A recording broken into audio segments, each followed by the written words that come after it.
Good afternoon, Catamounts.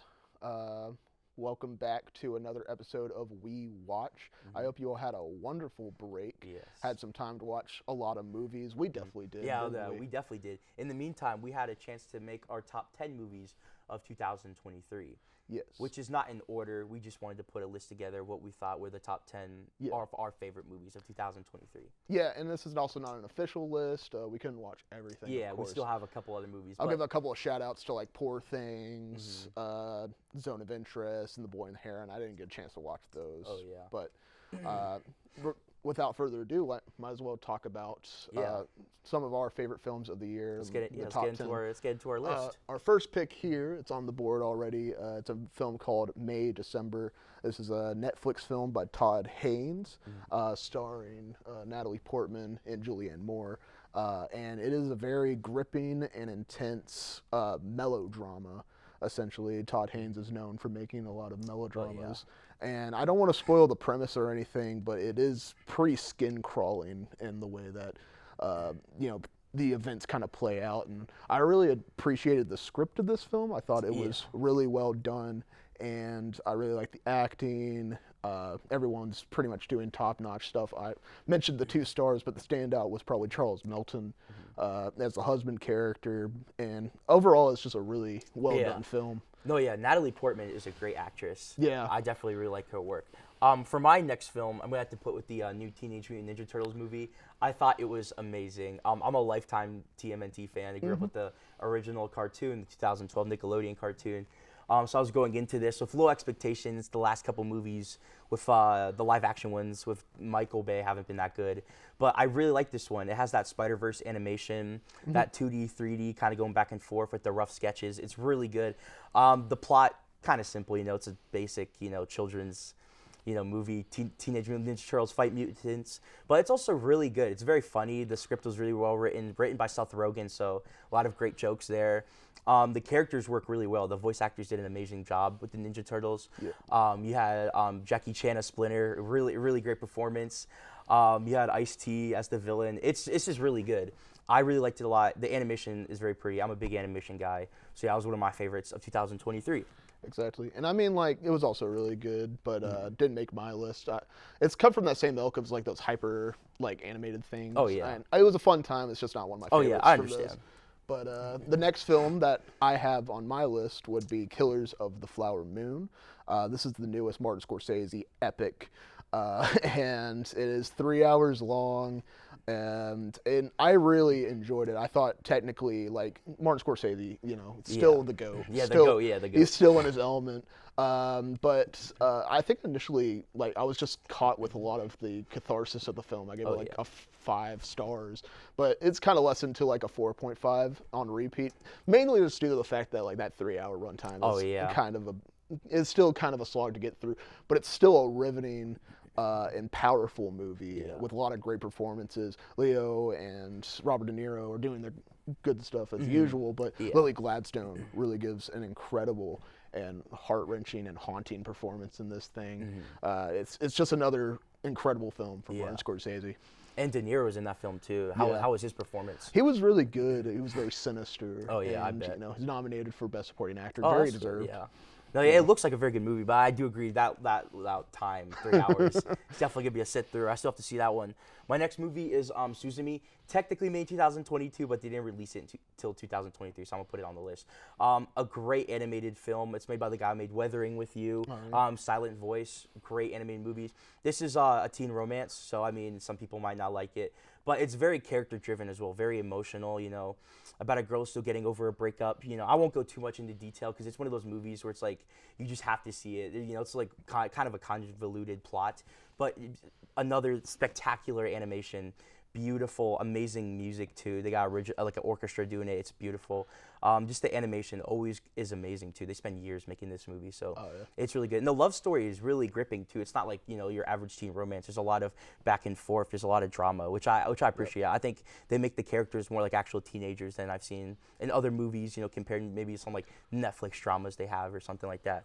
But overall, I thought it was a very good movie. It has some magical elements too. It's not like a fully grounded movie, but I like the ones that are a little more fantasy aspect. Exactly. But yeah, I thought it was a very good movie. Yeah, I mean, I've seen Your Name, so like, I should get around to watching that. I haven't seen yeah. Weathering with You either, but like, I'll eventually get to Yeah, watching that film as it's well. really good. But the next film on my list, this is probably my favorite film from 2023, if I'm being completely honest. As of right now, it's Christopher Nolan's other 3-hour epic film. Another 3-hour epic film, of course. Very long movies. Yeah, on this yeah, a list. lot of. But it's Oppenheimer. It's spectacular from start to finish. Just gorgeous cinematography, incredible effects, great acting all around. It's another incredible film from Christopher Nolan. We've already talked about this film, of course. Yeah, oh yeah, on there. On We Watch. Yeah. So if you want to see more thoughts on that film, go over and watch. Our second episode. that video. But still, it's still a really gripping movie. I mean, I understand why it's on your list. It's one of the best, definitely top 20. My next movie is Priscilla. I just saw this movie a couple weeks ago, so like right when we hit the 2024. It is amazing. Sofia Coppola. I mean, people have been calling her a nepo baby because I mean her father, Francis Ford Coppola, but Coppola family. This film definitely beats that allegation. It is beautiful.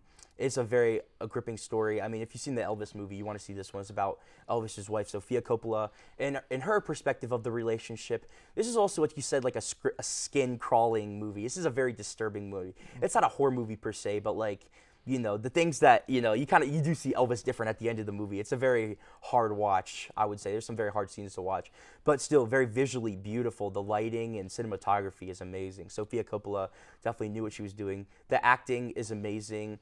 I did like Jacob as Elvis. I thought he did amazing. And of course, who played the main girl? Kaylee. Kaylee, yeah. Kaylee did an amazing job as Priscilla. She really nailed it, going from like, she had to act like a 14-year-old to all the way to a 30-year-old. So she did an amazing job. Well, I mean, I did see that as well at the UC Theater, and it just missed my list. But yeah, as you said, it's like a very skin-crawling kind of film. It's a unique film too because it is produced by the actual Priscilla Presley. Yeah, which you don't see that often. A24 production too, so you know what you're getting into. All right, and the next up on my list is a very riveting courtroom drama that I got the pleasure of watching earlier in January as well. It's called Anatomy of a Fall. This is a French movie. It's told in I think 2 languages, English and French. It's really just like a gripping courtroom drama that really dissects truth and what it means to believe in someone. I'm gonna tell you the premise straight up. It's about a family that lives in the middle of the Alps, and there's a mother and a father. They're a writer, and they have a blind son. And one day the son goes out and on a walk with his dog and comes back to find their father lying on the ground, fallen literally from the balcony of their house. And the rest of the film is dedicated to figuring out whether or not the mother did the murder or not, or whether or not it was a suicide or a murder. And it's just such a gripping film from beginning to end. A lot of great editing, a lot of great performances. A wonderful script as well. It's an incredible watch, and it won top prize at the Cannes Film Festival. Yeah, it's nominated for a couple Oscars this year too. Oh yeah, definitely. It looks very good. I've been meaning to go and watch that. Yep. But I'm glad you put it on the list. It looks very good. It seems like a very interesting plot. My next movie is Godzilla -1. Ooh. Wow, this movie is amazing. I saw this in IMAX theaters. It was life-changing, honestly. The sound was so good. First of all, the CGI, perfect. They got nominated for an Oscar. It looks super good. One of the best looking Godzillas I think I've ever seen. I'm a big Godzilla fan. Even the story too, you go into this movie you're just gonna waste 2 hours with a monster destroying the city. But this is actually a very emotional movie. Godzilla takes a very big backseat compared to the actual story of post World War II in Japan, a soldier who just lost everything. Finds a abandoned girl who's lost her family too, an abandoned baby, and they basically raise a family, and he's trying to look for a job to make some money to raise his family, and he goes getting bombs that they left in the water in Japan, and that's when they come across Godzilla, who was created by the Hiroshima and Nagasaki bomb. So now the movie switches to how can he protect his family and stop Godzilla from destroying the city. It's really good. It's a very good family drama. They do it really well. The actors are incredible. It's just a beautiful movie. The score, they got the original Godzilla score as well. It's such a good song. But I just really like it. Definitely one of my favorite movies. It's a great movie. It's fun. It's gripping. I mean, the drama will make you sad at times. I feel like it's all in one. Like, you can get a lot of emotions out of this movie. And it's really good. It's nominated for an Oscar. I honestly give it like a 9 out of 10 right now. It's really, really good. Yeah, I mean, like, I've been meaning to watch a lot more Godzilla. Godzilla is a bit of a blind spot for me. Yeah. I just watched the original, like, last October for, like, my Halloween Oh, yeah, binge. it's a good one. But I should get around to watching this. It's good. It looks incredible. Yeah, the guy, they made the last Godzilla movie, a co-director worked on this one. He's the main director. And he also worked on the Evangelion series, which are known for, monsters beating up the city. So if you like that stuff, he's got it. Trust me. He does it very well. Yeah. All right, and the next one on my list is a film that's probably going to take silver medal for my favorite films of the year thus far. It's a film called Past Lives, and a common stereotype that's placed upon this, like looking at the poster, especially, like people mistake this for a romance film. It is not a romance film. It is a film about reconnecting with someone that you've known like a long time ago, and kind of dealing with like your past, what like the decisions that you make in your life. And this is such a patient and bittersweet kind of pill of a film to take, and it's just gorgeous from start to finish with its cinematography and its dialogue, its acting. A lot of the editing choices, the direction is also stellar. This is first-time director Celine Song, who wrote and directed this film. Oh wow, that's and impressive. There's a lot of like blink and you miss it metaphors in terms of like things that are like represented on the screen about their relationship, the main duo, and like where it's kind of going, where it is in the modern day. It's a phenomenal movie. It's only nominated for 2 Oscars. It should be nominated for more, but how the Oscars are with female directors, new-time directors. They tend to lack on that. Yeah, but that's impressive. She made that by herself, or with the script at least. That's very impressive. Oh yeah, it's very good. I've been meaning to watch it. It looks very good. I have heard a lot of good things about it. Yes. And I can kind of tell, but it could I could see people seeing the poster and be like, oh, it may be a romance. Yeah. But it looks very interesting. My next film is The Boy and the Heron. I saw this in theaters 5 times. I kept getting invited to it. This movie is amazing. Wow. If you know Hayao Miyazaki and Studio Ghibli, this is a beautiful, perfect film. Miyazaki claims this is his last film. Like, I claim to have women in my DMs, but whatever. This movie is amazing, though. The animation is beautiful. I can't really tell the plot. It's just an adventure. Miyazaki films, they're just fantasy, whimsical adventures, so I won't spoil anything. I went into this completely blind. I didn't watch any trailers or anything, and you just feel the magic. Miyazaki is so good at making you feel like you're the main character, putting you in this magical world full of whimsical. Just feel like you're a kid again, in a world of wonder. And I feel like I want you guys to go into that as well, so I won't spoil anything.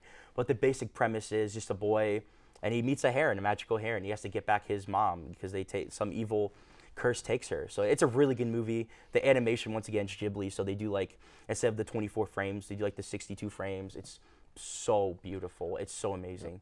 Seeing this in theaters is life-changing. Exactly. Ghibli has always done a great job. I wouldn't compare this as one of the best Ghibli movies, but out of the year, easily one of my top 5 of the year. It's so, so good. And the voice acting too. They got Mark Hamill, Christian Bale, Florence Pugh. They got a lot of people for this. It was really well done. They really brought the voice acting out for this one. Oh yeah. But I thought it was a very good movie. I'm gonna give it a 10 out of 10. Oh yeah. It's a very great adventure. I mean, like I mentioned earlier, I shouted it out saying I didn't watch it. I should get around to watching it. I love Studio Ghibli. I love Hayao Miyazaki. He's the GOAT. Yeah, he is. Oh yeah, for animation, yes, of course. But yeah, it's a really good movie. So we're going to move over to our movies that we have both collectively seen that just happen to overlap on our list. So Ryan, would you like to go first on the holdovers? Yeah, I'll talk about the holdovers. So we watched this on Peacock as a holiday film in December, and I have to say this is one of the most impeccably stylized films of the year. I mean, Alexander Payne really he's like a time traveler with this style here. It looks like a 1970s film. Yeah. And I would say the premise is a bit generic. It's about these two student and teacher not really getting along, and they have to they're stuck with each other because one of them can't go home for the holidays or something like that. But it's still really well played out. I think there's a lot of heart to this film. Oh yeah, definitely. I think Paul Giamatti delivers an incredible performance, almost Oscar worthy. Oh yeah. I mean, it's probably going to be neck and neck between him and Cillian Murphy for Best Actor this upcoming race. And then we have Divine Joy Randolph. She's got that Oscar locked in. Oh yeah, most definitely. Yeah, I think most definitely. if I had to make an early prediction, but like, yeah, it's an incredibly made film, just all around, good script, nice style, nice cinematography. Again, it's like a time travel. Oh yeah, One that takes you back in time. I 100% agree with that. It is like a time travel. It just looks like a 70s movie, like the clothing, the aesthetic, like all the furniture. It just looks so good. Like I could honestly have never seen this movie and be like, okay, that was made in the 70s. It's really good. Yeah. And you're right, Paul Giamatti, he's got it locked in. He did amazing. He always gives an amazing performance. Yeah. But he gave an amazing performance this time. This is a very good drama movie too. I feel like the characters really bounce off each other well.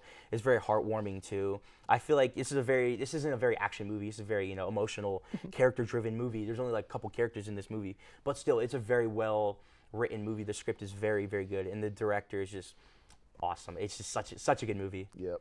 But yeah, our next movie that we collectively watched is Guardians of the Galaxy 3. I love this movie. My favorite superhero movie of the year, next to Spider-Man, but we'll get to that. I don't want to spoil it. It was amazing. I saw opening night. It was so good. James Gunn, he really gave all for this last movie. If you like the first two Guardians, you're gonna love this one. This is a very more drama based. The first two definitely more comedy-ish with some drama. This one's definitely more drama with some comedy. But it's a very good movie, very good action movie. The villain is amazing. Wow, it's amazing. He gives I forget his name, but he gives a great performance. Oh yeah. As what'd they call him? The High Evolution. The High Evolution, yes. He gives a great performance as that. Bradley Cooper gives a great performance as Rocket Raccoon. Even though you can't see him, the voice acting in this is amazing. Yeah. The CGI is incredible. Like, even like all the props, like the people dressed up as the aliens, like they do really good. Everybody in this movie is awesome. And the soundtrack is killer. James Gunn always has the classic 70s, 80s music in this. And don't expect anything less from this movie. I really like this movie. It's fun. It's sad. It's sad too. I did cry a little bit. It's also very drama oriented as well. But if you like the first two Guardians and you think Marvel is dead, I'd give this another chance. Because this does give Marvel a little light, but it's definitely their best movie of this year. Exactly. It's kind of bittersweet if you're like a MCU fan because like James Gunn is it's the last leave. one. Yeah, saying goodbye. Yeah. He's gonna do DC stuff from now on. But yeah, this is an incredible kind of capper to one of my favorite trilogies in the MCU. One of my favorite superhero trilogies in general. Oh yeah, of all time. Yeah. Definitely. I thought this was an emotional payoff. Like the heart and soul of the Guardians of the Galaxy is watching them go through their grief and trauma, and seeing them in such a better place by the end of all of it is just like it's so cathartic to see. I think I cried multiple times watching it the first time. If we lived in a just world, Bradley Cooper would have been nominated for this instead of Maestro. Yeah, Maestro. Yeah, much better movie. Much better movie. But Maestro bashing aside, this is an incredible film, and I had a fun time watching it. Most fun, emotional time. Most definitely, it was amazing. The soundtrack too, so killer. Yeah. That's so good. Our next movie, Asteroid City. Wes Anderson. This is his 13th movie.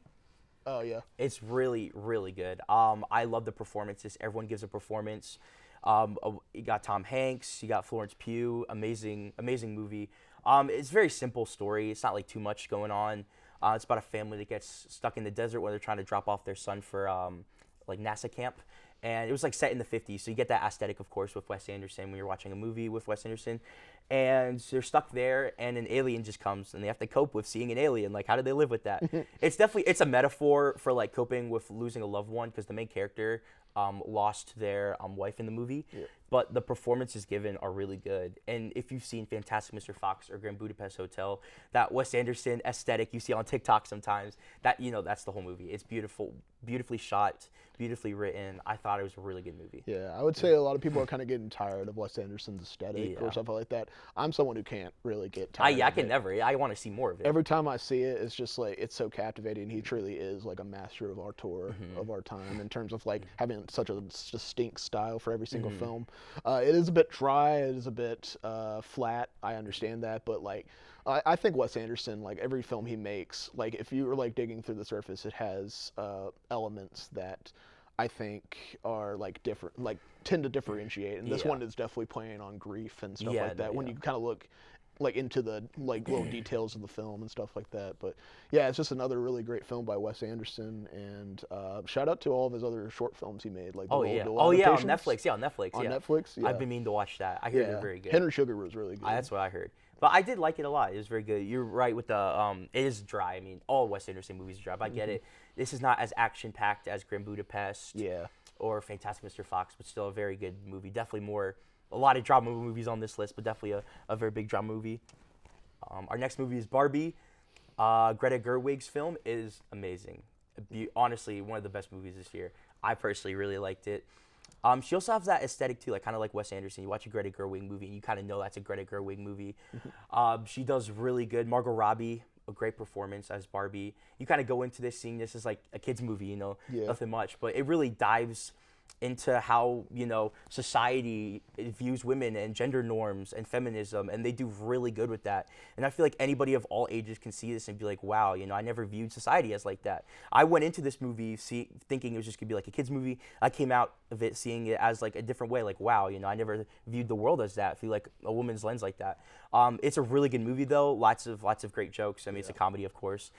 Great music too, Dua Lipa, the I'm Just Ken, I think that got nominated for an Oscar.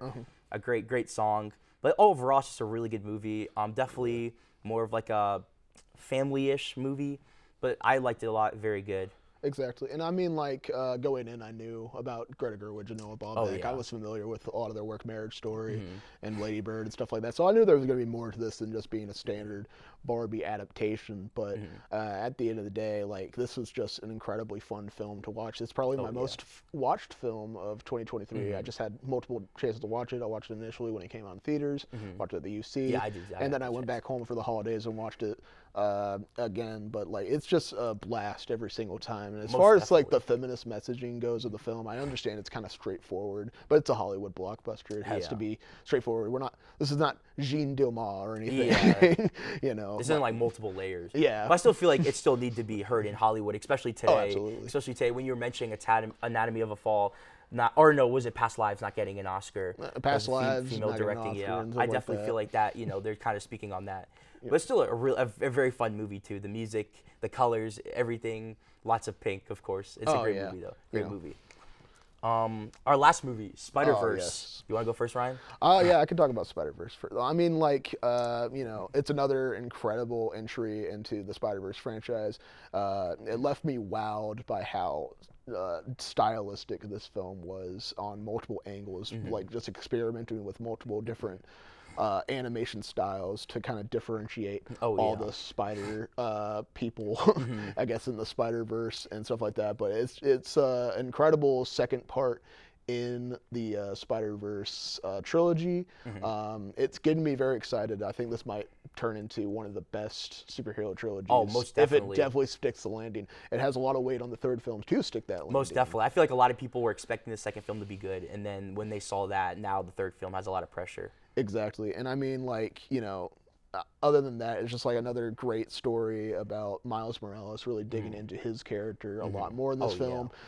Pretty much saying that he's kind of an outlier compared to all the Spider-Verse. This is definitely commentating on a lot of people on, social media, especially talking about Miles Morales not being Spider-Man and the point of Spider-Man is that everyone can be Spider-Man. Yeah. And we see that displayed on like anyone could be Spider-Man. It's a random encounter. And Miles Morales really at the end of the day is like trying to carve his own path and make it through and try to defy the odds, try to get past these canon events or something like that. The writers definitely they definitely did a really good job as putting Miles as like an everyday guy. He could be anybody, the writers do a really good job putting you in the movie. They give you very human like conflicts that anybody could have, he has arguments. He wants to do something. His parents want him to do something else. He wants to be Spider-Man. The world doesn't really want him to be Spider-Man. I think they did that really good. The drama is amazing. They kind of, lean into the father-son drama in the first movie. The second movie, they go all out. Definitely a lot more. I love how they write the dad and the son. It's really, really good. Definitely very relatable, too. I love it. Speaking on the animation, though, incredible. Like, just when I first saw that movie, I just drove home in silence. It was just perfect. Like I didn't even know what to say at that point. The animation, they have so many different animation styles, 2D, 3D, sketch artists. They have everything in this movie. everything. They even have Lego CGI animation Oh my God, too. the Lego sequence. Yeah, they got, and they even have live action too. Donald Glover making his appearance in there. It's so funny. But if you like the first Spider-Man, you're gonna love this. This is Spider-Man longer. It's another long movie, almost 3 hours, but it's just perfect. The writing is amazing. They give you a couple villains, a couple people that to not like. Miguel O'Hara, a great villain, and of course the Spot. Amazing. Miles Morales did a great job. All the voice actors, of course, too. Yeah. Giving amazing performances. I really hope the third movie sticks. If the third movie sticks, it could easily beat Tobey Maguire's trilogy, easily Guardians of the Galaxy. I think it could be the greatest superhero trilogy of all time. Absolutely. If they do good with the third movie. But I really just a perfect movie. Yeah. 10 out of 10. Beautiful soundtrack. Metro Boomin did amazing. All the animation is just mind blowing, honestly. Visually appealing. It might be a 10 on 10 on rewatch. It just really has. The only issue I have with this film is that cliffhanger ending. Oh, it yeah. really has to depend on how great the third film is. That's fair. It's kind of like Lord of the Rings, like Two Towers is like in the middle of there. It's like that middle passage film. I love in the between. I love the cliffhanger. It gets you more pumped for the third movie. But we'll have to wait 3 years for potentially that film to come out. But definitely, in my opinion, a perfect film. One of easily the best Spider-Man movies animated I've ever seen. Exactly. Definitely the best animated movie this year and of the past probably 10 years. Honestly, it was that good. It was amazing. Oh yes. And I really hope they keep the consistency for the third movie.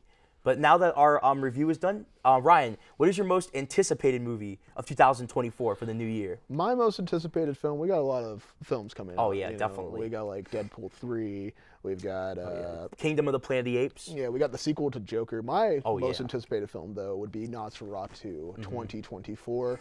This will be the newest Robert Eggers film. If you're not familiar with that director, he made films like The Witch, The Lighthouse, The Northman.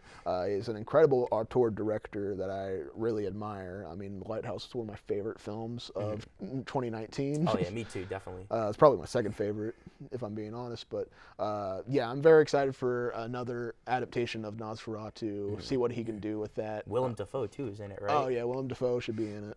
He's one of the best actors, definitely of our time. Yep. I only got one movie. Chainsaw Man the movie, releasing in 2024. It might pass The Godfather. I'm being 100% honest. Oh, yeah. I'm a big Chainsaw Man fan. It's my favorite manga. It's my favorite anime.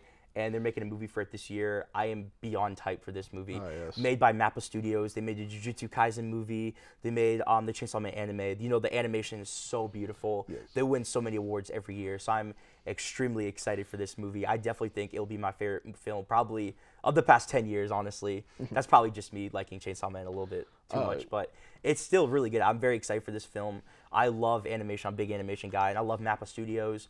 I'm excited to see what they can do, especially since it's a movie, so it won't be like an average anime episode when they have so much time. They'll have like months and months to work on this, so I'm very excited to see what will happen. Yeah. And it's not an original story either, so we know what to expect, which I like. I'd be a little scared if it was an original story because I feel like the consistency of Chainsaw Man has kept up through the years. But I'm very excited for this movie. It'll definitely be my top of 2024. Yeah, I'm very excited for that. I'm definitely there with you. I mean, like, I love Chainsaw Man. Oh, yeah. I've read the source material for Me when too, this movie's coming up. It should be exciting for sure. Very excited. I'll be there, full cosplay, opening night. I'll be there. I cannot wait. But yeah, so that wraps up our We Watch episode. Thank you guys for tuning in. Next time we'll be talking about Willy Wonka. Oh, yes. We'll review that. But yeah, we hope you guys watch some of the movies on our list and let us know what your guys' top 10 movies of 2023 are. Exactly. I hope you got a lot of great recommendations. Oh, yeah, let us know. But yeah, we'll see you guys next time. But in the meantime, have a good day. And keep watching movies. Oh, yeah.